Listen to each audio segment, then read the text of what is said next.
Rick Maynard, Parks and Recreation Director here in Guilford. I live in Guilford. Paul Maynard is my grand uncle. Paul Maynard, a soldier from Torrington, Connecticut, fought in World War I and died on the last day of battle on November 11, 1918, now known as Veterans Day. He was a patriot. He wanted to be back there on that battlefield. I've read all of them. I think there are about 36, maybe roughly 3 dozen letters in there. I've read all of them. And as I was reading through them, I started thinking, wow, this is pretty amazing, the stuff that he was writing about and the experiences he had on the battlefield. He was a soldier with the 102nd Infantry, part of Company M, based out of New Haven. But part of the reason he came to Torrington was because he wanted to get in and get involved in a Company M, which was training at that time. Yeah, he wanted to be in the first wave. He wrote with great dignity, but he also wrote with a sense of farm boy naivety, I think. I don't want to say naive, innocence. It was an innocence. He wrote with, one quote here was, "My company needs me, and the sooner I get there, the better it'll suit me."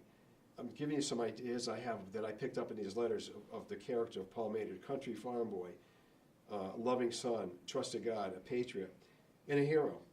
July 4th, 1918. I'm feeling fine now, and I feel pretty proud that I can stand much after what I went through. He wished his brother a happy birthday. His birthday was July 6th, 2 days later. And then he asked, how's the garden at home? His final letter, November 4th, 1918. This is a week before he was killed. Well, Glenn was my grandfather, I thought a number of times recently I would never be able to write home again. We have had a hard time on this front and will be glad when it's over with. His final letter closed with, I am proud of my brother, and if I can do anything for you in any way, I'll try to do it. Write often, and don't forget your old chum. He was killed 1 week after that. In 1964, Paul's military headstone was featured in a Look magazine article. Later in 2015, Paul's impact as a soldier led him to be the feature of a World War I documentary called Never Forgotten. To me, he's alive in the letters.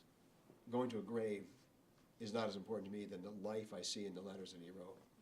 As a Maynard family, we're honored that our relative was chosen to represent, but in no way do we intend this to make it look like, hey, wow, this is all about the Maynard family. This is about all the people who died in World War I.